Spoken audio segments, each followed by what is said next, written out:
Fatine, c'est bon? Ouais, c'est bon. Oui, mën démarrer.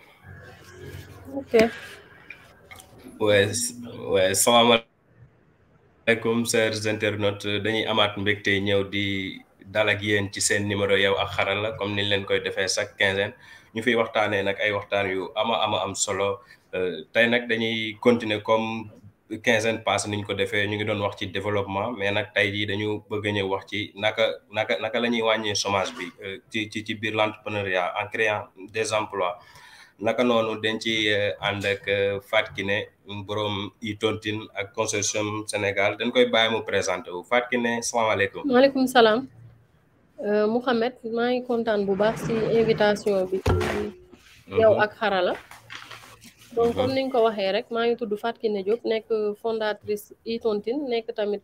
responsable campus ci consortium Jeunesse Sénégal. Merci beaucoup Fatou Kiné ñu ngi am mbégte di la dalal bu baax a baax parce que dañuy soxla di dalal ñu mel ni yéen ci genre mission yu mel ni ngeen partager seen expérience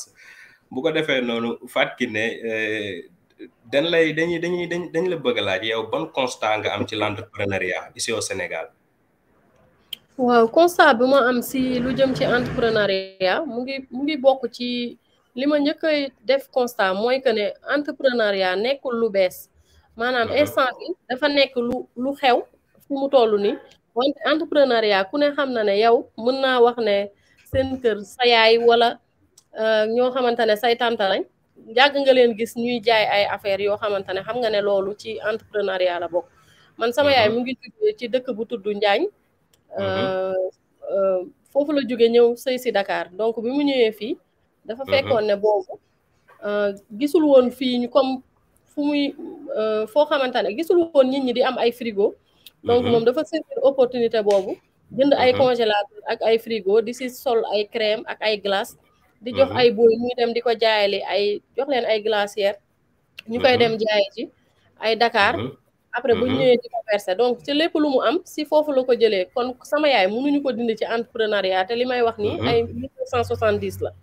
mais seulement nag dañoo nekk di ko structuré waat bëgg peut-être que nit ñi gën a structuré wu gën a xam ne entreprise lañ yor parce que tey bu fekkee ne dañoo dem par exemple saa ñu defee ay statistiques yuy wan nit ñi que ni chômeurs yi bu ñuy compter chômeurs yi fii nii boo seetloo saa yu statistiques yi génnee rek ñëpp dañuy parce que dañ naan lii ñuy wax nii du dëgg parce que ñoom li ñuy considérer comme dañuy considérer ñi nga xamante jeune mi nga xam ne day jéem di jaay café mag wala moom peut-être que moom moo ko xeeb ba jàppeewu ko ne entreprise la mais dañuy considérer ne kooku am na ci lu mu jàpp donc mu ngi liggéey donc kon pour dire que ne entrepreneuriat yàgg na fi xëy na dañuy xëy rek indil ñu ay concept yoo xamante ne moom moo ñuy jaaxal te loolu nag bokk na ci booy xool li tax ba tey mënuñoo bënn ci entrepreneuriat parce que dañuy wax ay mots yu ñu xamul ñu tege ne nekk ñu ci loolu fekk na yow yaa ngi ci ba pare d'accord su fekkee ne ñu ngi ñuy wax mots yi nga xam ne ñun yu ñu adapté yoo xam ne xam nañ ko donc di nga gis ne nit ñi dinañ gën a gaaw a évoluer ci business yooyu ñu nekk d'accord maanaam su ma la déggee mooy entrepreneur yàgg na fi mais dañu xamuloon mot bi exact parce que boo xoolee ay nit ñu bëri daan nañ ko def di entreprendre di mën a jeunes yi dañoo war a entreprendre alors que jeunes yi ñu ngi ci li ñu war a def mooy dindi leen ci entrepreneuriat de survie bi ñu nekk parce que li ñu nekkoon mooy que ne da ngay commencer benn affaire bu tuuti rek xeeb ko boo ko jéem a structuré ba mu taxaw ba nekk entreprise ba nga xalaat ne lii mën na génn ci koñ bi nga nekk ba dem international donc loolu moo si des te loolu pour ñu def ko foo ñu adapté affaire yi mu ñëw maanaam ci li nga xamante ne langue yi ñu dégg wala lu ñu méngool d'accord Fatou Kiné maanaam su ma la déggee yàgg na fi du lu bees ko du lu bees parce que boo xoolee yaa ngi koy expliquer suñu yaay ak suñu parents yi daan nañ ko def mais peut-être moo entrepreneuriat moom mooy lu bees loo nga xamante ni benn concept la bi nga xamante ni dañ koy utiliser mais d'accord donc je crois que loolu leeral yooyu am na solo mais ma laaj la yow donc ci biir loolu parce que ñëwoon nga fekk sa yaay di entreprendre yaa ngi koy expliquer kon donc yow déjà amoon na benn pas en avance boo ci am xamoon nga circuit bi mais fii ci biir banlieue fii lan moo la gën a pousser yow ba nga dugg ci entrepreneuriat en tant que tel waaw man nag damay considérer sama bopp comme li may bind rek naan OG banlieusarde parce que dama considérer sama bopp comme ndaw yu bëri yu nekk fii boo seetloo dina am nañu jàng ñu takke sax bu baax a baax loolu moom kenn werantewu ko wante am na ñu bëri ñoo xamante ne dañuy jàng mais jàng bi du aboutir maanaam du nekk lu sori war a nga yor diplôme yu bëri maanaam moom man damay considérer sama bopp comme ñu nekk ci groupe bi nga xamante ne seen jàng soriwul wante ñooñu nag groupe boobu yooyu ngay gis da ngay seetlu ne ñoom seen alternative toujours li mu mës a nekk si banlieue bi mooy dañuy jéem a nekk ji ci leneen maanaam dañuy jéem a entreprendre ñoom ñëpp moo tax ma naan entrepreneuriat léegi la xew rek waaye ndaw banlieue ci entrepreneuriat la mës a nekk parce que su jàngul rek dañ lay yóbbu nga dem jàngi métier te boo jàngee métier ba pare ñëpp xam nañ ne da ngay ber sa bopp bu fekkee tailleur nga da ngay ber sa bopp dem entreprendre ak loo mënti nekk da ngay ber sa bopp mais man moom dama considéré woon rek sama bopp comme koo xamante ne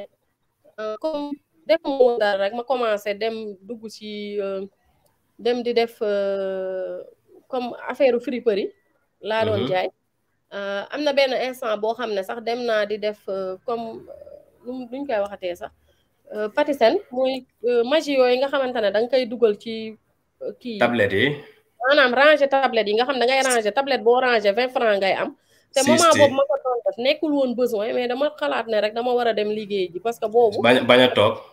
waaw voilà man sama mag yëpp extérieur lañ nekk man ak kenn rek ñoo fi nekk. donc te moment boobu nekkul woon moment boo xamante ne ñëpp xam nañ ne extérieur bu njëkk ba dafa neexoon bu baax a baax. si donc dama ko doon def rek parce que bëgguma woon nekk di toog après ma jóge si loolu demaat si lu jëm ci couture. def naa ay affaires yu bëri yoo xamante ne dama doon tenter rek mais nekkul woon ne dama comme par exemple instant bi jeunes yi nu ñuy formater seen bopp yi comme que da nga war a dem entreprendre ñuy créer ay projets yoo xam ne sax ñoru la de da nga xëy rek parce que mode la rek nga jóg man dafa nekkoon ci man que ne dama war a liggéey rek donc man damaa doon liggéey rek su marché wul ma dem jàllaat si leneen def naa élevage de poulet lu bëri yoo xamante ne doxul après ma dem ci friperie après ma demaat si couture bi nag moom dafa marché bu baax a baax mais moment bi nga xamante parce que moment boobu ma ko doon def dafa fekkoon ne moment bu bariwul woon ñi nekk si internet bi di ubbi ay page Facebook pour di si jaay seen ay yére yooyu ñaw donc dama doon benn machine laa yoroon après may ñaw ak benn tailleur moom su ñëwee ma jël ko sol robe yi publier ko si sama page bu fekkee ne mën nga ko xool sax directement page bu tudd Kiné création kaka Kiné création d'accord. donc foofu laa doon dugal modèle yi ma doon def muy jar bu baax su ma dugalee rek parce que dama doon dem Colobane fi ñuy peesee ay tissu su ma demee jënd fa moo ñëwee jaay tissu mais dama doon jaay robe yi ba nga xam ne du cher léegi da doon accessible si ñëpp parce que 10 000 12 000 laa ko doon jaayee. d'accord def ko prix bu abordable. waaw ba pare mu nekk si internet bi dama doon gis ñoo xam ne sax dañuy ñëw jënd ay 8 robe wala 10 robe benn personne donc te man maa doon dem tam temps yooyu livraison demeewul woon nii man maa doon xëy livraison 1000 francs nga daan wax su ma xëyee jël paas fii clando bu dee Dakar te Dakar sax laa daan gën a livré wala ma jël njaga jaay dem livré su ma paree ay 500 laay paas beneen 500 bi si man la doon duggaat après bi ma demee ba nga xam ne attanutuma ko parce que dafa ma doon sonn mujj gi ci laa bàyyi di ut benn livreur di ko jox moom muy dem di def livraison yi mais si diggante bi nag si laa dem dugg ci e-tontine comme affaire tontine bi affaire e-tontine sax après la ñëw parce que moom tamit nekkul woon loo xamante ne dama ko préparé parce que dama doon sama benn cousine boo xamante ne daf doon jaay ay tissu rek moom la jëkkëram dem Abidjan ñu affecté ko moom tissu yu bari mu ne ma naa ko jaayal si net bi comme ni may def sama robe yi may ñaw donc ma dugal ko ci internet bi rek mu commencé di marché après ma gis ne ñu prix dañ may bind parfois ne ma lu muy jar su ma waxee 40 000 dafa cher dooñu ko wàññi man de bëgg naa jël mais du ma mën a fay teew affaire yooyu ma ne donc est-ce que du ma jël yi def ko xalaat ne naa ko def naa ko affaire yooyu donc ma commencé waaw d'accord ci après nit ñi commencé si internet bi nit ñi commencé di bokk léegi nag ñi groupe bi njëkk a bokk nag dañ ma doon topp di poser question yu d'accord parce que e-tontine boobu ngay wax dafa am solo te yaakaar naa ni bëgg naa ci ñëwaat après lu yaatu d'accord dama bëggoon ñu topp procédure bi parce que foofu dineen fa ñëw parce que sànq yaa ngi expliquer lu am solo parce que parcours bi nga expliquer dafa am solo bu baax a baax pour jeunes yi parce que fii tey jeunes yi bëri pour ñoom pour ñu dugg ci benn affaire dafa laaj ñu dem jàngi ji ay xam-xam def ay kii wala dajale ay diplôme yu bëri soo ko mën a dugg ci dara alors que affaire bi demeewul noonu wala alors que ñu bëgg xaar ay somme yoo nga xamante ne ay somme yu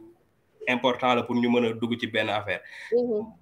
donc parcours boobu nga nekkoon sànq nii c'est-à-dire yow su ma la déggee da nga commencé ci ay affaire yu ndaw di jël di très bien di travailler affaire yu ndaw pour di xool noo ci doon génnee alors que jeunes yu bëri tey jii nii dañuy soxla genre parcours yooyu pour mën ci tirer référence parce que am na ñi nga xamante ni tey peut-être ñenn ñi am neen sens bi nga xamante ni ñu ngi fréquenter yenn personnes yi wala ñu ngi fréquenter yenn entrepreneurs yi ñu leen di mën di xamal ci ay affaires yu bëri léegi ñooñu nag ñi nga xamante ni nag amuñu information boobu ñooñu dañuy soxla parcours yu mel nii bu ko defee ñu mën ci tirer référence sànq yaa ngi woon fu am solo yaa ngi woon ngay wax di expliquer nga ni doon nga def ay liggéey journalier donc yaa ngi sentir sax besoin bi nekku fi woon mais maanaam da nga doon bañ a toog mais ñun lecture biñ ci am mooy c'est-à-dire yoon la woon te tey jii dama jàpp ni nit looy def tey jii nii di ko def 1 mois 2 mois bu yàggee da nga ciy dem ba am expérience. tey jii am na projet yi nga xamante ni boo ko naree teg sax di nga ci am expérience parce que dina la faciliter wan la ban piste ngay jaar.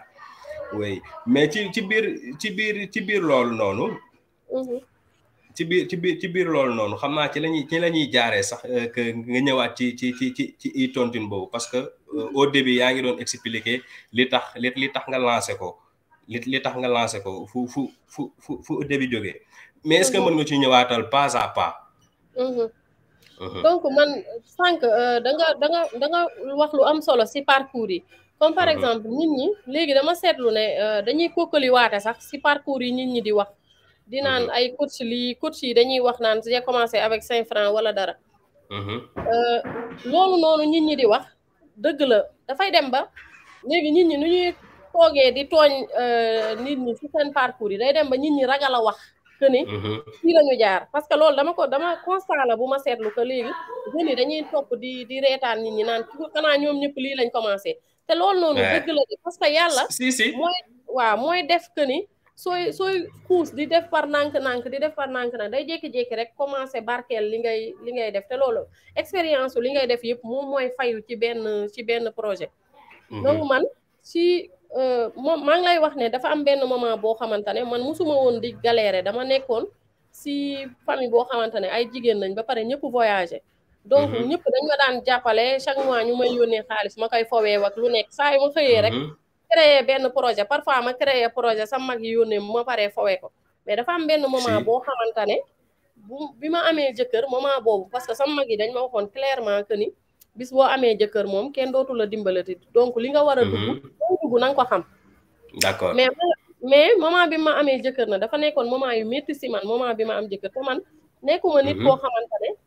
ak liñ ma doon may ak lépp yëpp rek taxul woon man ma nekk nit ku mën a ñaan.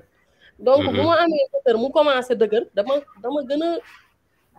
dama gën a motivé wu foofu xam naa ne sama motivation foofu la jógee parce que sinon kon dama naroon gën a continuer di fowee xaalis yi may liggéeyee affaire yooyu donc foofu comme am na benn instant boo xamante ne si biñ may takk dafa am sama benn cousine boo xam ne dafa wax xaalis bu bëri boo xam ne moom la wax ne ma moom jëkkëram footballeur la mu ne ma moom la ko jàppalee si xew bi mais man xew bi ak ñëpp luñ ma doon ndawtal yëpp boobu xaalis dama ko dénk kenn ne ko bu mu ko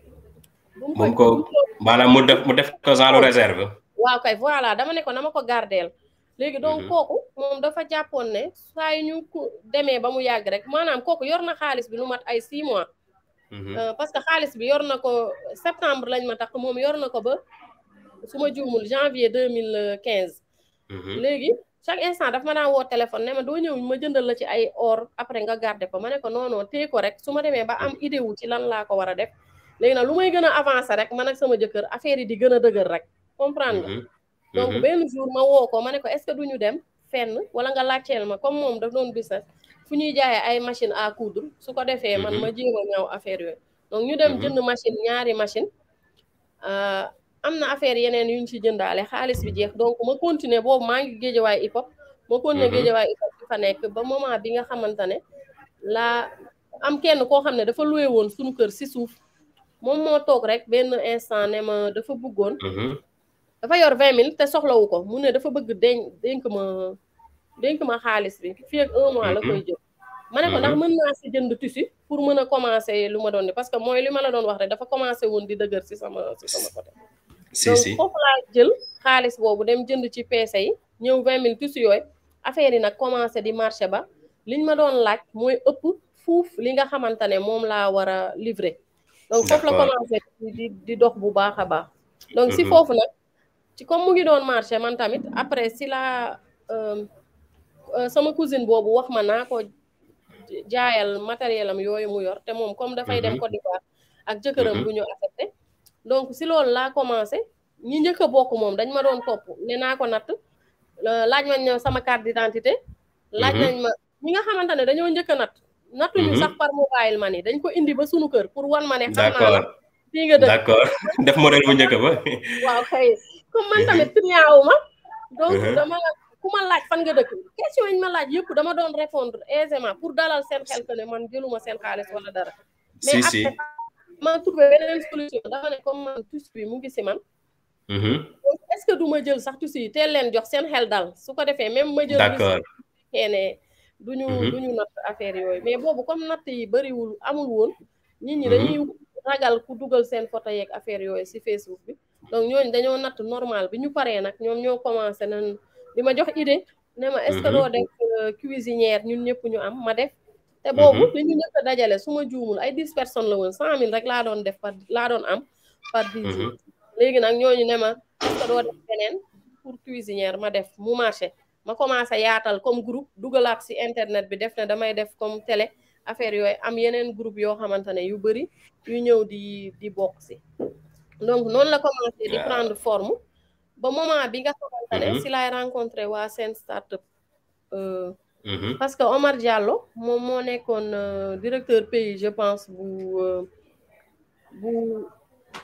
Côte d'Ivoire moom daf daan gis muy partagé affaire yi te moom comme yàgg na si écosystème bi moom xam na ne peut-être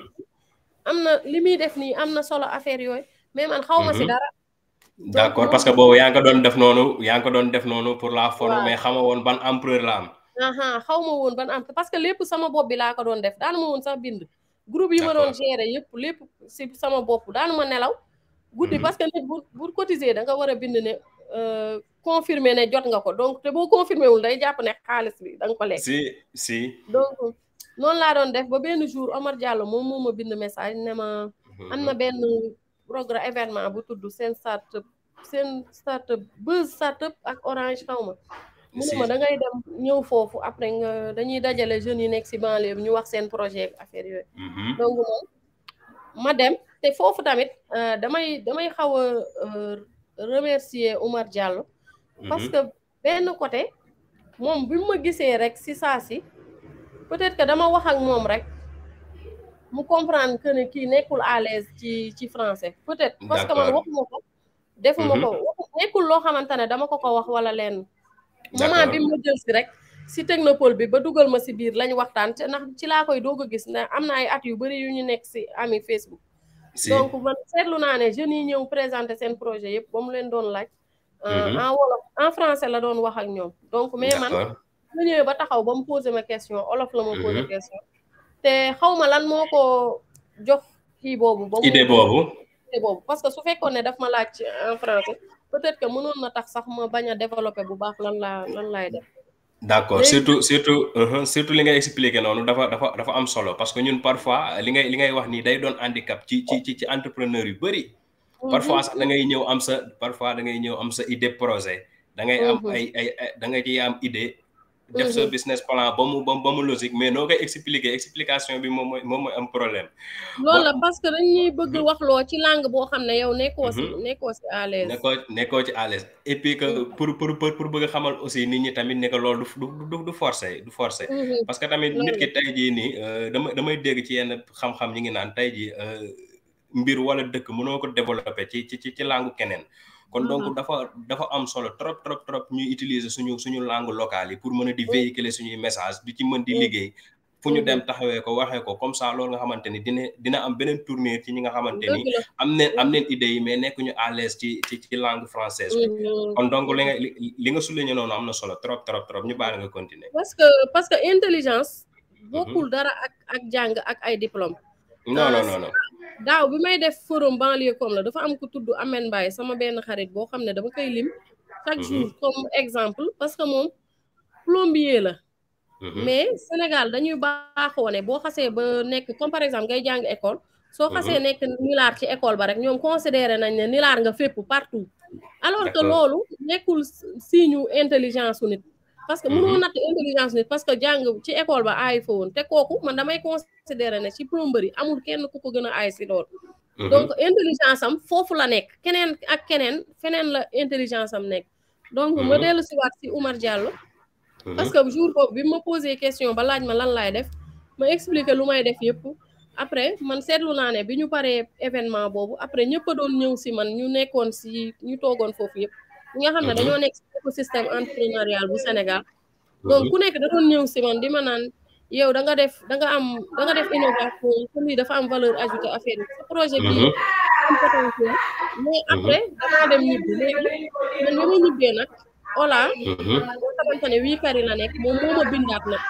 2 jours après dafa laaj exactement lan laay def fekk ma ne ko man damay def ay natt dañuy def ay nit ñi ay wari la ñuy nattee parce que début bi wari lañ doon cotiser après mu ne ma d'accord ma ne ko chaque 10 jours dañuy am ay nit ñu ay nit yoo xamante ne dañ ko cotiser alors man mu doon gis moom ampleur bi mu doon jox affaire bi léegi nag mu commencé di ma guider li may wax ne liggéeyoo kenn su ma commencé comprendre ne man dama war a jël ay nit di leen indi dama la war a jël ay nit pour gën a structurer projet bi dama war a commencé di liggéey ak ñeneen affaire yooyu di ko commencé di taxawal di ko matérialiser waaw voilà si laa commencé loolu 2018 parce que 2015 la ba 2018 donc ñoom après ñu commencé ma accompagner suñu gisee appel à projet comme par exemple bu orange bi ñoom ñoo ma jàppale ba ma mën a man maa leen di wax li ñuy bind mais ñoom ñoo doon remplir exactement parce que sama projet la man maa xam li si nekk yaa am idée bi waaw man maa am idée bi parce que maa xam tamit lan laa si dund chiffre d'affaires yeeg affaire yooyu yëpp ñoom ñoo ma si doon dund dama gagné prix de l'entrepreneuriat numérique féminin bu 2019 li ngeen d'accord mooy boobu prix boobu ma gagné nag dafa ubbi buntu yëpp mais yamul si ubbi buntu yëpp parce que déjà bi ma doon ñëw di dama bindu Ola ma ne ko bugguma dem ma ne ko dama ragal a dem parce que man de nature nekkul léegi laa commencé am fitu di taxaw di expliquer fenn wala dara ma ne ko dama ragal a dem parce que damay bañ dem foofu ñu may wax ay français genre yooyu may d'accord après moom dama décidé woon bañ a dem dëggantaan léegi moom nag mu ne ma nii mu ne ma non parce que moom sax béninois la mais moom rek laa gis Sénégal maanaam ak su may waxtaan ak moom français laay wax mais damay nekk à l'aise tellement parce que nekkul ci esprit wu di la corriger wala dara moom toujours booy wax moom li nga koy wax rek lay déglu d'accord maanaam pensée logique bi lay déglu loolu lay déglu donc moom après mu ne ma non man nag li nga xalaat ak sama xalaat bokkul parce que man sama xalaat mooy dina nekk une première fois benn jigéenu banlieue ñëw di wax olof yor projet bu dëgëree nii mu ne ma man jàpp naa muy innovation waaw mu ne ma jàpp naa ne loolooy nekk sa chance ma ne ko d'accord kon dinaa dem ma xëy dem mais bi ma demee li ma seetlu njëkk a seetlu mooy maanaam intellectuel u orange yëpp toog ñi nga xamante ne ñoo nekk ëmb comme écosystème bu Sénégal digital ak entrepreneurial affaire yooyu kàngam yeeg ñëpp voilà man ma ñëw rek ba ma nee salaamaaleykum seetlu naa ne ñoom ñëpp li ñu doon def dañ ko bàyyi parce que daf leen a choqué xaaruñu ko woon waaw xaaruñu woon parce que te chaque jour sax dama leen gis saa yi ñuy def benn panel wax ko de fàttali ne bi mu ñëwee wax salaamaaleykum ñun ñëpp daf ñu choqué après ma wax leen waaw dama nekk à l'aise si olof laa gën a nekkee à l'aise ndax mën naa présenter sama projet si olof ñu ne ma vas-y donc man ma wax lu may def comme projet affaire yooyu bi ma ñibbisee deful sax 1 heure de temps ñu waat ma téléphone ne ma demain matin nga jaaraat fi bi ma demee ñu wax ma ne gagné nga prix gagné nga 5 millions ak accompagnement technique mais même ba boobu xamuma sax lan mooy accompagnement technique parce que man bi ma gagné diggante novembre ak moment bi may xam seen startup ak bi may gagné prix yëpp benn la donc xawma dara si lu jëm ci entrepreneuriat foofu laa commencé comprendre yu bëri yoo xamante ne xawma ko woon ñu commencé nag di ma tourneloo fu nekk ma fay dem fu nekk ku nekk di ma woo comme par exemple ma commencé di xam ay bailleur di xam ay nit ñoo xamante ne dañu influent mais man lu ma doon seetlu nag mooy que ni dama doon gis ne fépp lañ ma doon yóbbu mais si banlieue bi daal musuma gis événement wala dara lu xew rek ba yu mel noonu yu am ci banlieue bi waaw man dama doon gis ne rek feneen lañ ma doon tourné wala ma dem extérieur kenn woo ma GIZ ñu yóbbu ma extérieur wala ambassade France ma dem France wala dara léegi bu dee Sénégal ñu may tourneel ay Dakar ay Kigfat ay affaire yooyu noonu si Dakar mais par contre fi ma dëkk man gisuma ñu ma fi indi après may gisaat ay événement yu ndaw yuy am yoo xamante ne du nekk sax lu am fulla yoo xamante ne du am qualité sax li ñi nga xam ne dañuy wax entrepreneur moom lañ fi indi moom la ñu exercer yaa ngi wax lu am solo ci côté boobu xam naa dinañ fa ñëw léegi nii ci biir waxtaan bi parce que léegi yaa ngi expliqué ni affaire i-tontu bi nga ko demee di ko présenté gis nga ay bailleur gis nga ñi nga xamante ni ay collaborateur leen gis nga ñi nga xamante ni am nañ ci xam-xam ci wàllu boobu ñoo la jàppale parce que tamit loolu li la ko may tamit su buñ la dégloo bu baax a baax am na benn confiance bu nekkoon ci yow parce que li nekkoon ci yow nga dem proposer ko sans gêne et puis gis nga tamit lim la apporté am nga ci lu kawe sa njortu waaw loolu tamit dañ la ciy félicité bu baax a baax parce que je crois que da nga ubbi benn buntu bi nga xamante ni dafa tëju woon ci ñu bëri fi mu ne permettre nga leen may nga leen benn kii bi nga xamante ni benn opportunité bi nga xamante ni ñoom tamit dineen ni ñun kat gisoon neen Fatou Kiné def lii donc pourquoi pas ñun tamit ñu mën a jaar foofu noonu ba mën a explorer ñun tamit idées yi ñu am mën a taxawal suñu ay entreprise mais ci biir naka noonu yaa ngi wax ci i-tontine bi mais i-tontine bi yéen naka ngeen def ba dugal ci technologie ba mu yaatoo nii naka ngeen def ba dugal ci technologie waaw mooy liñ la wax rek comme par exemple man si sama page laa doon dugal su ma dugalee wax ne damay def tontine tel mais début bi doonul woon am comme par exemple ci groupe yi laa doon dem si dafa messenger da doon am ay groupe yoo xamante ne da nga ko fa doon créer si biir messenger donc foofu laa doon créer groupe yi jël lien copier lien bi def ko si ci li may publication bi may def ne comme par exemple képp koo xamante ne bëgg nga bokk climatiseur wala nga bëgg li dugal ci lien bi di nga cotiser temps di nga cotiser cotisation par mobile money la yaay xool ban nga xamante ne moo la gën a jege rek si boobu ngay cotiser donc moo tax man parfois damay conseiller ñi nga xamante ne dañu yor projet boo xam ne dafa laal boo xam ne site web la war a nekk waaw day laal technologie dafay laal technologie man li ma leen di conseiller toujours mooy que ne même bu fekkee ne sa projet dafa war a nekk site web sénégalais nekk li ma gis ci expérience nekkaguñu à l'aise bu baax si jëm ci directement ci site web man pour man kuy doog a door te war a def site web mën nga avant ngaa def site web mën nga ñëw ci réseaux sociaux yi ba commencer maanaam fi nga xam ne fa la affaire bi nekk ba pare d'accord ngay ñëw nga dooree fa sa projet soo paree nag ba mu leer na ne affaire yi taxaw na ñin ñee ngi lay wuy si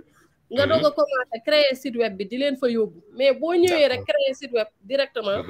parfois mën na xaw a retardel sa projet d'accord parce que tamit boo xoolee mooy li ngay expliquer peut-être ñu ngi wax technologie mais boo xoolee ñun Sénégal dañ ci xaw a tardé ak fi jamono toll ci technologie am nañ ci tardement bu baax a baax mais yaakaar naa ni loolu am na solo maanaam nañu commencé ci début yi bañ a yàkkamti waaw kay maanaam comme par exemple nga ne yow da nga bëgg a def ay formation comme xarala moo bëgg a def formation supposons yoo xam ne e-learning la man dama jàpp ne au lieu que nga ñëw rek créer application bi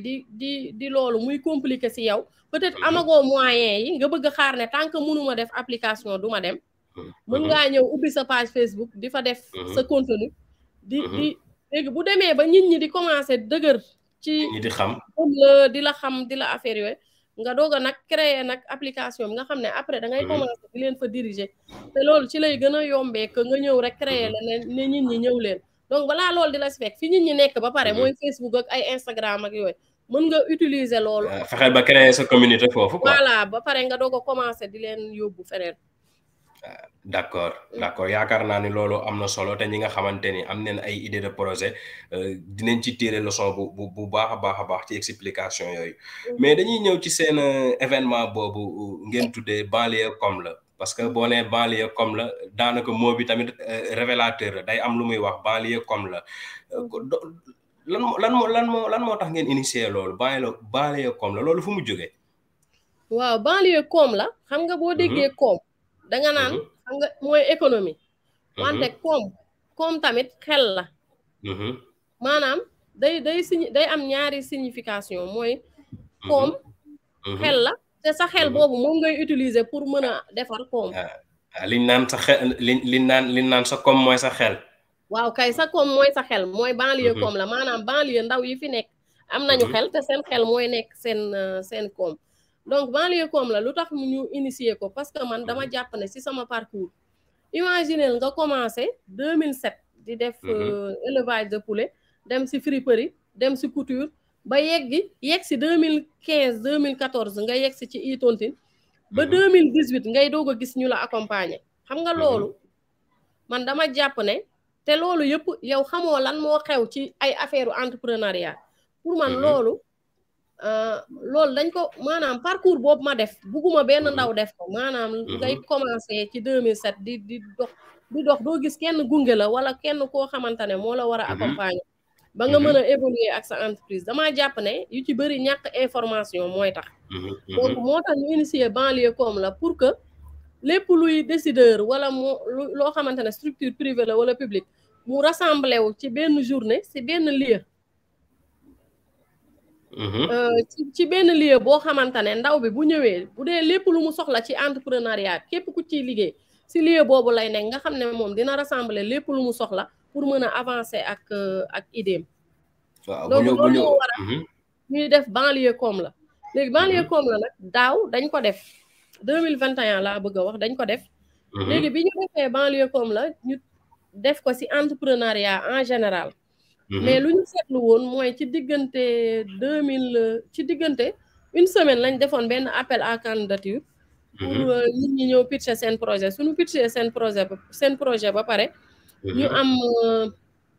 ñu am benn ku nekk amoon na prix daal 1,5 million 1 million. d'accord mooy 3 premières yi.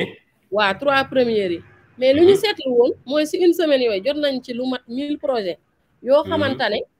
projet yi amul innovation amul numérique maanaam lu mat ay 1% rek moo matul sax 1% ay 0,5% rek. ci projet yëpp yu similaire lay nekk ay multiservice la doon nekk wala. loo xamante ne daal ñëpp dañ koy def. donc loolu moo taxoon après ñu ne kon bu déwénee dañuy jéem a def liggéey ci lu jëm ci innovation ak numérique loolu moo tax ren thème bi nekk pour ñu booster projet yu écosystème bi bu ñuy nekk ci banlieue parce que dañu gëm ne dafa war a am écosystème boo xamante ne foo tourner lépp nekk ci sa wet ci banlieue parce que man damay considérer ne benn moment boo xam ne saa yu ma xëyee rek Dakar laay dem saa yu ma xëyee dem Dakar alors que loolu yëpp war na mën a nekk ci fépp fu ndaw nekk rek war na la jege.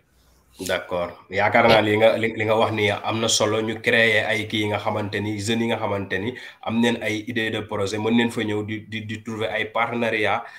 jéem propager seen communauté yokk seen xam-xam tamit daanaka boo xoolee genre événement yooyu ku nekk moo fay ñëw boo xoolee ay professionnels dañ fay ñëw ay étudiants dañ fay ñëw ku nekk dafay ñëw kon donc mën nga fa créer benn réseau bi nga xamante ni dina am solo loolu bu baax a baax mais est-ce que tamit yéen a ngi yaakaar comme que yaa ngi wax banlieue parce que boo xoolee événement bi Géejawaay lay am Géejawaay lay am est-ce que yéen at yi di ñëw yéen a ngi xalaat comme que banlieue ngeen di wax est-ce que yéen a ngi xalaat ngeen génn ko ci yeneen ci yeneen quartier yoo nga xamante ni du biir Géejawaay comme ça fu ci mel ni par exemple ay Tëngéej wala ay Diamaguène wala ci biir banlieue bi daal. waaw loolu xalaat nañ ko te bëggoon nañ ko sax def ci année bii nii wante malheureusement sama temps parce que dafa am benn moment bu ma commencé décembre di commencé di yóbbu courrier tuuti rek sama yaay moo def benn accident bu grave sax ay le 22 décembre. loolu daf ma xawoon a bloqué ba amatuma woon sax motivation wu dem yeggale kii bi li ma dimbali mooy su fekkul woon ne commencé woon naa jot a yóbbu yenn courrier sax fa laay jaaree xam naa ne dootul amati mais dama commencé woon yóbbu xaaj bi après yeneen yi ñu may commencé di woowaat pour ma poursuivre événement bi donc mënatuma woon taxaw ma ne donc naa yeggale comme commencé naa ko ba pare après pour defaat ko ci Géejawaay mais bëgg nañ wax dëgg yàlla yeneen édition yi muy tourner ci banlieue bi yëpp nga xamante ne ñëpp dinañu jege événement bi. d'accord je crois que loolu am na solo parce que affaire bi mu ngi am Géejawaay jigéen a Pikine jigéen a yenn quartier yi nga xamante ni dinañ mën a am accès ci Géejawaay kon donc loolu bu amee comme par exemple mu jéggi Rufisque tamit dina mën a ëmbaale fu ci mel ne ay Diamniadio wala ay Sangalkam ainsi de suite ñooñu Rufisque dina leen mën a jigee comme ça buñ ko décentraliser ñi nga xamante ne am nañ ay idée de projet ñëw fa yokk seen xam-xam yokk seen xalaat yokk seen communauté yaakaar naa loolu tamit am na solo bu baax a baax mais ñu ngi jëm ci 8 mars den ko boo xoolee mois la spécial bu ñu jagleel femmes yi yow naka ngay apprécier engagement wu femmes yi ci biir entrepreneuriat. dégg xam naa ne mooy li ma la waxoon sànq si début bi rek boo xoolee bu ñuy def ay statistiques sax dañuy gis ne Afrique moo ëpp jigéen ñi nga xamante ne dañuy entreprendre loolu moom kenn naatable wu ko mais problème bi mooy entrepreneuriat de survie la ñuy def maanaam entrepreneuriat boo xam ne say soxla yi ndaw ndawaan rek la lay mën a fajal du ñu mën a am ay chef d'entreprise yu mag a mag yoo xamante ne seen business comme par exemple ñu ne Coca-Cola nuñ koy déggee ñu ne jigéen ñii nii am nañ entreprise yu mag yu génn yu yamul ci koñ génn na Sénégal dépassé na foofu noonu yëpp donc si loolu nag dañ ci war a liggéey te loolu pour ñu liggéey ci foo ñuy adapté parce que man lu ma gëm mooy que ne li may gis mooy accompagnement yi ñuy def yëpp dañ kaa jagleel benn minorité wu personnes yoo xamante ne dañu jàng ñi adapté wuñ ko ci langue yi nit ñi def yi nga xamante ne moom lañ dégg maanaam man li ma gis bu ñu waxee sax parfois soo insister dañ lay wax ne am nañ kiiwu kuuru olof ak yooyu mais même olof yooyu nekkul dañ ko xaw ma nan laa ko mën a expliquer dañuy traduction la ñuy def mais nekkul ne dañ ko toggee waaw toggee wuñ ko ci langue bi nga xamante ne lañ war a waxal man pour man dañ ko war a toggee ci olof bi doo ko traduire en français waaye waruñu ko def ci français doo ko traduire ci olof parce que concept yu bëri duñu mën a kenn du ko mën a traduire ci olof d'accord kon donc yow su ma la déggee maanaam problème communication la ñu am waaw parce que dañuy ñëw ne dañuy accompagner jigéen ñi ci seeni projet maanaam jaaykatu gerte caaf bi nekk fii nga ñëw di ko wax ay waxu start-up ak kooku lu si yoonam ci start-up kooku xam nga da nga koy gën a waaw bu fekkee ne da nga bëgg a gunge kooku te muy dëgg ci yow bu fekkee da nga bëgg a impacter laa wax de waxuma nag koo xam ñoo xamante ne chiffre moo leen tax a jóg parce que loolu noonu moo bëri Sénégal maanaam nee nañ la nga touché 100 personnes rek ngay raatale di dem ba 100 yi mètres nga dem ñibbi joxe ne ñii ñëpp laal naa ne alors que impacté woo leen donc bu fekkee ne lu ñuy wax dëgg la si ñun ne dañoo bëgg a gunge jigéen ñi pour que ñu mën a business te li ma leneen li nga xamante ne chaque jour sax moom laay wax mooy li ma gën a naqari ci jigéen ñi formation yi ñu leen di defal mooy que ne duñu xool dañuy yeewu rek benn jour xëy rek dem yóbbu formation céréale locale ñuy maire yi di araw maire yi araw nañ ba seen mbagg yi des ñu dénoncé Thiès ne céréale locale te pour man dañoo war di def ay études yoo xamante ne études yi day comme par exemple ñu ne Géejawaay lan moo fi war a lool ñu ne nañ jàngal jigéen ñi lii lan moo fi manqué lan mooy demande bi lan mooy demande mais mënuñu Sénégal bi yëpp di leen jàngal man chaque jour kenn woo ma téléphone ne ma dama la bëgg a may jigéenu banlieue bi formation céréale ma ne la ñun bëgguñu loolu parce que bëgguñu ko am nañ ñoo xamante ne mën nañ dem jàng ji ay xarala mu ngi fii di jàngale ay affaire digital affaire technologie affaire technologie nañ ñu may ci formation yooyu mais pas ñëpp àndandoo ñu leen di jàngal même chose kenn mënu ci écouler li nga xamante ne moom ngay def donc loolu boobu mooy premier problème maanaam formation yi mi nga xamante ne céréale locale la bañ juddoo ba tey moom la ñuy former ñëpp après suñu paree jóge foofu mooy balaa ñuy accompagnement bi ñuy wax bu technique boobu ñuy wax accompagnement bi dafa war a adapté wu ci langue yi parce que business ak innovation c'est dans toutes les langues am na ay allemand yoo xamante ne dañuy entreprendre am ay joolaa yuy entreprendre am ay soose yuy entreprendre seulement nag allemand yi dañoo am seen fulawu di leen accompagner ca langue ba ñuy làkkee mais ci ngay gën a comprendre sax waaw kay ñun nag dañuy liñ lay wax ci lay gën a clair di la wax concept yoo xamante ne yow xamoo sax lan la buñ la wax boo waxee nit ki traduire ko du la traduire sax loo xamante ne mën nga ko xam donc bu fekkee ne da nga ne da ngay gunge kooku wala da nga koy accompagner pour mu yor entreprise bu taxaw da nga koy nax mais loolu nekkul dëgg waaw loolu moom dafa doy waar trop te et puis yaakaar naa ni laaj na ñu xool secteur boobu tëggaat ko xool nuñ koy defee ba nga xamante ni dina gën a mucc ayib parce que tamit boo seetloo yaa ngi wax formation yooyu noonu peut-être femmes yi dañ koy def ndeysaan dañ leen koy defloo mais après doom aboutissement waaye loolu tamit dafa metti trop xëñ na ak temps yi di ñëw gars yi dinañ ci jéem a xool ay yi nga xamante dinañ ci mën a ut ay solution yi nga xamante ni dinañ ko mën a pallier incha allah mais yow selon yow Fatou Kiné yow chômage des jeunes yow naka nga koy expliquer chômage des jeunes ici au Sénégal chômage bi man nu ma ko mën a expliquer moom mooy que ne jéggi na dayo lool parce que man moom saa yu ma yeewoo rek di gis sama WhatsApp sax dafa am naka laa ko mën a sama WhatsApp moom xam naa li fa nekk ci CV man mënuma ko lijjanti man parce que te loo xamante ne nag daf ma naqari la parce que dafa mel ne comme si jeunes yi dañuy mel ne lu leen di bëgg a dimbali dañ leen di naxee comme dañ leen di bëgg a dimbali ba pare bëgguñu leen dimbali doo sax mën a comprendre mais tamit beneen côté am na benn côté boo xam ne dama si xaw a xas jeunes yi tamit parce que benn côté parfois da ngay gis ne man pour man jéemuñu dara am na si ñoo xam ne bokk dese nañu am motivation parce que dafa mel ne dañu topp affaire u bras long ba yaakaar ne fu ñu dem bu leen nit jàppalewul duñ fa yegg comme par exemple ñàkk gëm seen bopp waaw kay dafa am ñàkk gëm seen bopp boo xam ne foo ñu jéem ko dindi pour que nit ki gëm ne war na mën a dem postuler fii am fa liggéey te fekk na te kenn du ko lijjantil parce que man damay jël partager parfois opportunité balaa maa daaneel ma gis 100 CV yuñ ma yónnee naan dugal ma mënuma dugal kenn mën naa lijjanti opportunité mais mënuma la ngay wax bañ jël la yow yaay wax ba ñooñu wóolu la jël la foofu noonu dama jàpp ne comme par exemple consortium jeunesse Sénégal ñi fa nekk ñëpp ma gis leen dañoo def ay entretien normal kenn xamu leen kenn xëccu leen fa donc man jàpp naa ne loolu moo ne am na yu kii yu bëri yu ñuy raté parce que dañoo jàpp ne kenn foo nit dugal leen fa beneen bi mooy information yi ñuy wax ne comme par exemple études yu ñu def yu bëri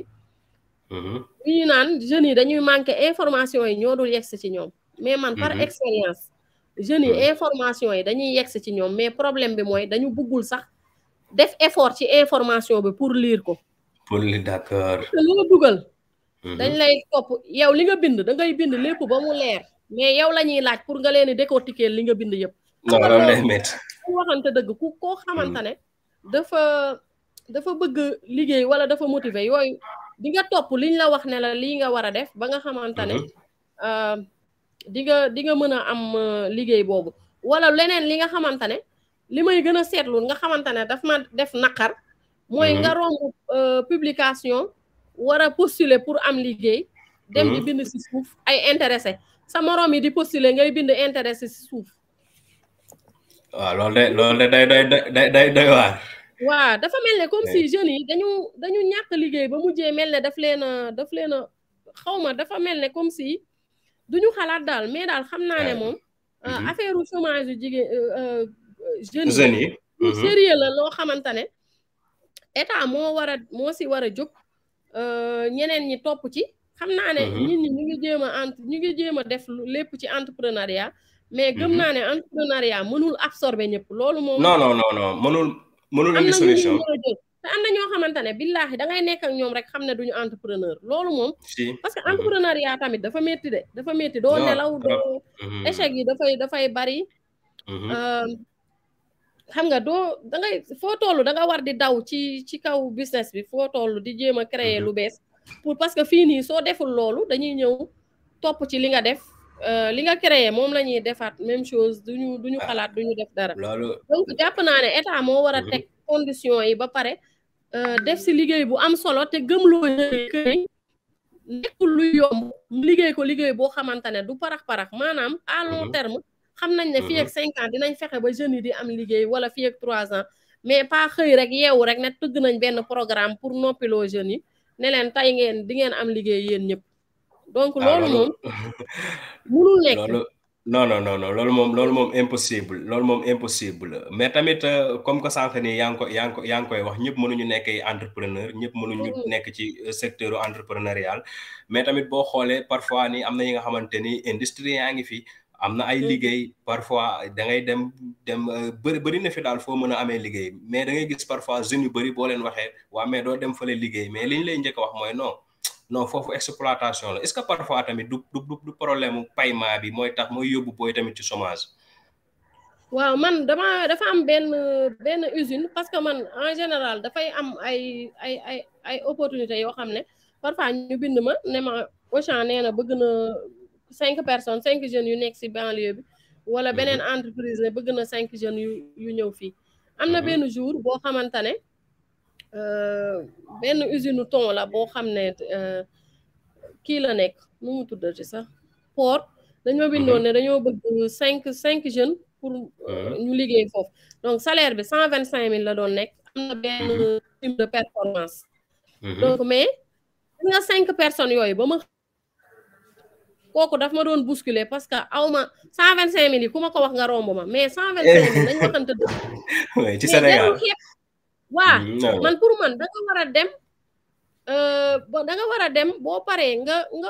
jàpp si loolu en attendant que ngay gis leen parce que parfois soo demee fenn nii mën ngay dem affaire bi commencé di marché leneen ñëw fekk la fa ngay wëraale en attendant mais yow ne doo laal loolu xeeb nga loolu te gisoo lu ko tane xam nga am na beneen jour boo xam ne man parfois damay toog ba mu yàgg ne man maa wootewul engagement ci jeune banlieue génnaan naa ci parce que damay découragé de billaay wallaay parfois damay jékki-jékki ne su ma yëgoon yam ci sama projet may jaay ay américain may jaay hip-hopeur ay engagé naan ay damay teewal représente sama gox ak affaire yooyu underground waaw parce que am na benn jour waa kii nu mu tuddati Auchan ñoo soxla woon 5 jeunes yoo xam ne ñoom dañ leen di jàngal métier boucherie léegi suñu paree ñoom dañ leen di jël comprendre nga parce que boucherie ngay boobu ñuy xeeb Sénégal parce que en général fii boucherie comme niñ koy gisee en vrac rek lañ xam xamuñu ne boucherie métier bu dox la boo xamante ne soo ko jàngee formation bi débouché bi soo paree ñi ko jàng ñëpp normal dañuy génn rek hôtel yi jël leen dañ leen di njëkkante si am emploi waa kay parce que Sénégal bu ma juumul avant Auchan dama fàtte am na ñu fi njëkkoon a nekk ñooñu bañ fi ñëwee woon tur bi laa fàtte waa Auchan moo may teree wax tur bi donc comme genre yu mel noonu rek ma ne comme genre yu mel noonu comme Auchan rek waaw comme Auchan la mais tur bi laa fàtte avant ñu fi ñëw ñoo fi njëkk a ñëw comme bañ fi ñëwee di wut boucher Sénégal amul woon benn boo xamante ne bu qualifié bu am ñoom ñoo jëlee woon Maroc benn boucher indi ko fi kooku ñu bëri ñu fi def boucherie moom moo leen ko jàngal donc dañoo jëlee benn boucher artisan boucherie jëlee ko Maroc léegi moom moo leen doon defaral seen coupe yëpp si seen grande surface yi donc Auchan moom dafa nekk di appuyer benn école bu nekk Géejawaay boo xam ne ñooy former ñi nga xamante ne ñoom la ñuy jël parce que manque la ci kii bi ci besoin la ci affaire emploi yi nii léegi ñoom ñu ne ma dañu soxla boucher mais ñoom ñooy fayal kooku formation 100% après ñu jël ko am na ci ñeent 5 personnes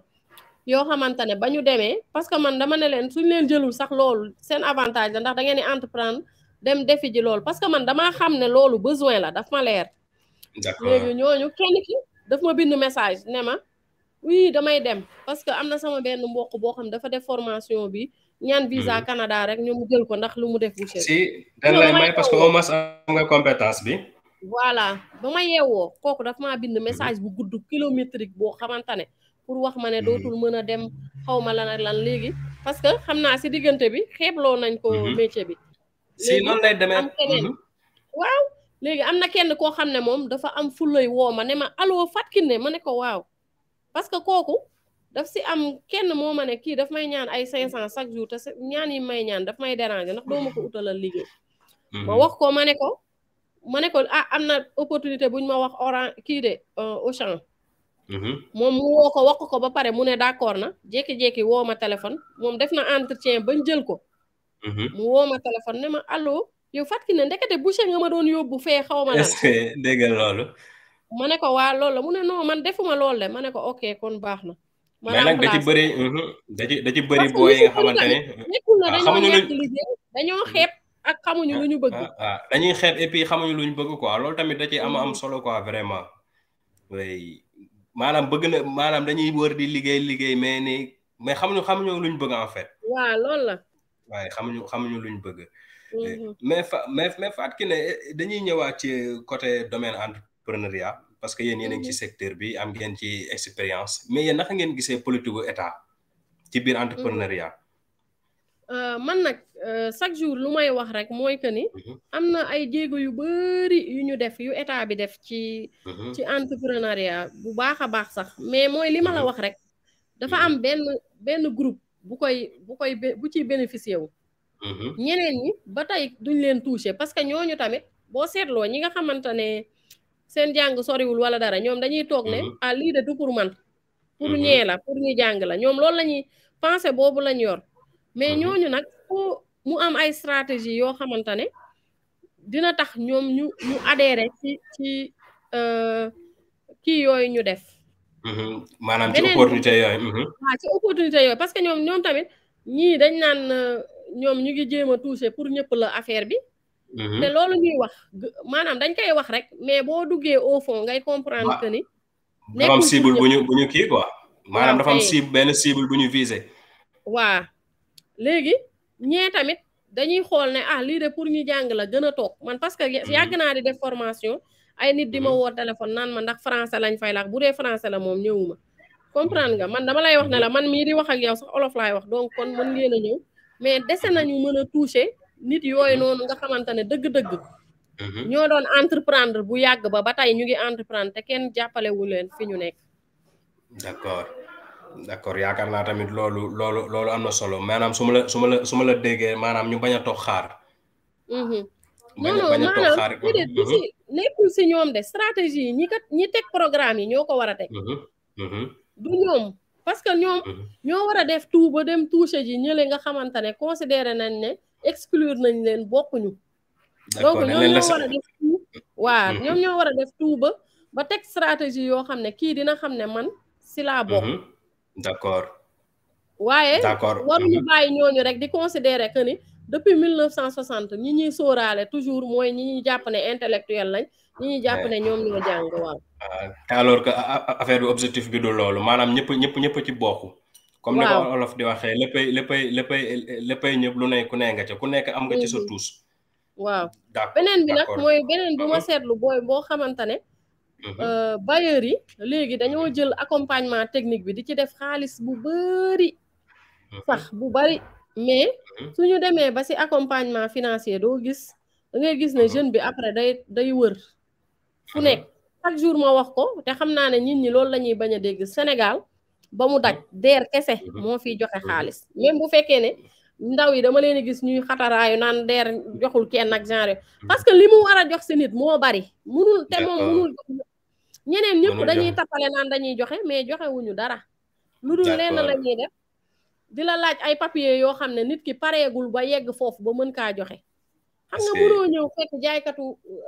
kuy jaay gerte caaf fii ci mbedd mi nga koy laaj papier yoo xam ne pour balaa ma laa jox temps foo nga indil ma lii ak lii foo nga yegg fii donc loolu compliqué waaw buggoo jox kooku fii de Sénégal ba mu daj daal li ma fi mën a wax mooy DER moo fiy joxe kese képp ñeneen ñi donc kon daal su ma la déggee ñeneen ñi ci des ñëpp ay mascarade la parce que yéen boo leen ko waxee tamit mën nañ leen ko nangul parce que yéen a ngi ci milieu bi xam ngeen ci bu baax a baax kon donc jeunes yi ñi ci bëgg a dem ñi ci bëgg am financement dem leen DER comme ça mais nag pour nga dem DER tamit foo nga jéem a tamit problème bi mooy jeunes yi tamit pour nga dem DER foo nga def tout xam nga foo xamante ne yow soo ñëwee Mouhamed di jël benn place ne tey dama bëgg a dem liggéey consortium si comme exemple léegi yow 1000 personnes ñëw ne yow dañuy bëgg a ñëw liggéey si consortium yow da ngaa war a def rayante ba démarqué wu ba waa consortium ne ah man de jëluma 999 ndaw yi yëpp kii laay jël parce que kii moo ma wan ne démarqué wu na mais problème bi mooy comme par exemple jeunes yi man dama doon gis ñu bëri ñoo xamante ne si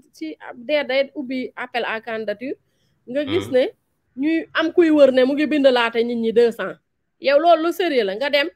ne ko lu ma lay bindal ñu ne la loo bind rek baax na nga déposé boo paree toog xas DER ba doyal yow xalaatoo si sa projet maanaam naa bind projet rek waaw comprendre nga naa bind projet kese léegi yow kooku da lay wax lu ma lay bindal mu ne la yow loo bind rek xam nga am nañu ne soñi ñooñ dañuy dem jël tafal la benn projet taf yëngal ñafal la ci dugalal la kii nu mu tuddati élevage de poulet dugalal la man dem naa di def ak ambassade France ñuy def nekk membre jury ñu dem Kolda dem fu nekk lañ dem mais ba ñu après kenn ki membre jury bi ki jiite woon programme bi ba mu sonnee ci élevage de poulet daf nañu ndaw ku fi duggaat wax élevage de poulet nañ la bu kenn poser question vraiment dañ ne bu kenn posé ti question bu kenn jeune duggatee fii ne élevage de poulet bu kenn nañ ko waaye mu dem parce que fépp xoolal Sénégal bi fi ñu wër yëpp ku ñëw rek élevage de poulet nga am léegi yow projet bi amul valeur ajoutée amul dara nga bëgg foo xamante ne 100 personnes ñëw nañ fa dugal même chose dañuy dem xool ki nga xamante ne ba mu jaayee ginaar ba noonu laa ko mën a expliquer da cee dolli nokkos kooku la ñuy jox bàyyi la yéen ñëpp ñuy def élevage de poulet donc projet yi dafa am solo que ñu ciy yokk loo xamante ne dina tax ba yow doo am concurrence wala soo koy am tamit di nga si mën a génn d'accord di nga mën a démarquer ak ñeneen ñi nga xamante ni dañu yor sax benn projet waaw dineen bu ñuy wax nit ñi valeur ajoutée wala innovation wala dara li tax nit ñi di démarquer wu noonu chance bi mu lay may par rapport ak ñeneen ñi mooy yow Mouhamed sooy jaay gerte caaf may jaay gerte caaf keneen di jaay gerte caaf ñun ñëppay bokk client yooyu su dee ñetti client yi dañ koy séparé woo alors que su fekkee man damay jaay gerte caaf di tegaale kaasu jus ku ñëw jënd gerte caaf mayaale la jus ñett ñëpp ci man ñu ñëw dañuy bàyyi ñëw ci man donc loolu noonu moo tax ñuy insister ci jeunes yi ñuy travailler seen projet yi muy am valeur ajoutée wala muy am innovation d'accord di ci def innovation boobu surtout am na solo parce que tamit affaire bi laajul ni dama bëgg projet rek ñëw ñu bindal la nga dem gars yi tamit buñ lay gars yi tamit il faut tamit ñu xam ni tamit du n'importe projet la ñuy parce que foofu noonu tamit ñooñu ay expert lañ di ay expert ñoo fa toog tamit di liggéey li ngay def ñoo la ko gën a xam waaw man am na ñoo xamante ne dañ ma proche bañ dugalee DER projet dañoo demoon fenn kooku wax leen dugal leen gis nga bañ leen woowee téléphone trier ba yegsi ci ñoom allo DER woo leen ne leen projet bii nga dugaloon xaw ma di leen poser question xamuñu sax ban projet lañ leen dugalaloon léegi loolu bu la kooku joxul nga mer daal di xas kooku man moom kenn moomu ma man moom su dëgg rek moo ma tax di jóg te politique lu ma kenn damay wax te yàlla tax donc fii moom Sénégal daal lenn laa si xam mooy DER moo fiy joxe xaalis keneen joxewu fi keneen ku la wax dalay jox boo demee dina la laaj ay papier ba nga faatu te du la jox soo paree nga delluwaat sinon lenn mooy ñu def love money mooy seen waa kër yi débrouillé wu jox la nga commencé si sa business mais lenn moom mën naa koo wax mooy que ni Sénégal bii ma gis ku prouvé wul dara kenn du la jox dara parce que waaw ku prouvé wul kenn du la jox de parce que nit ñi noonu la ñuy fonctionner kenn mënu si dara man ba ma gagné prix laa commencé gis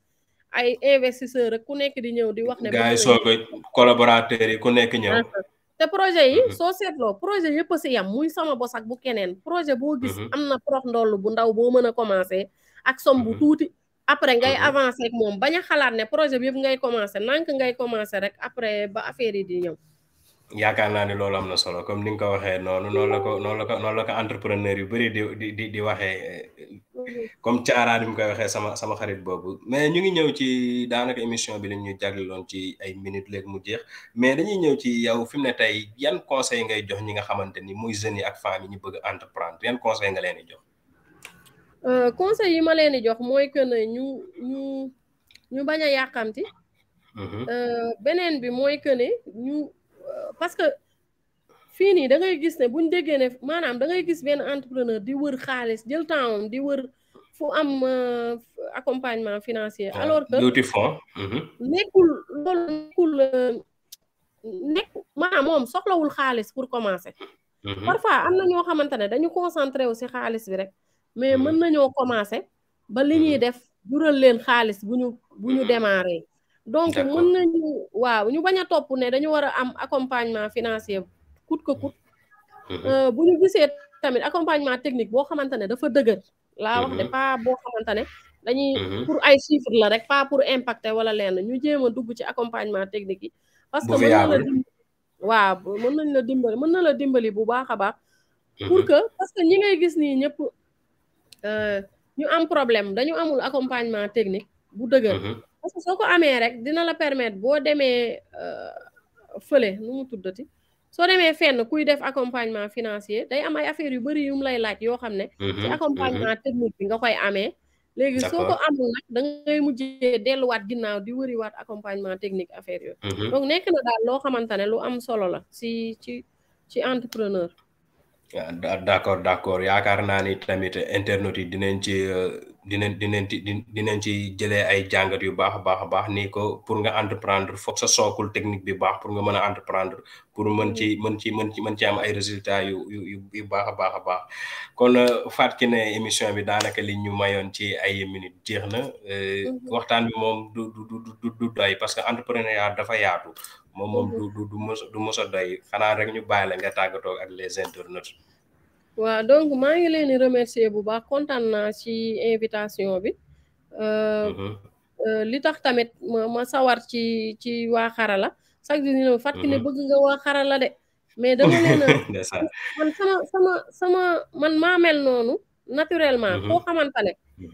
man maanaam ku ma gis ne yow amoo caaxaan rek dama lay dugal ci sama xol parce que dama gis lu ngeen ni maanaam ay Bamba wala Ousseynou yow keneen ak keneen da ngeen pragmatique ba nga xamante ne su ma leen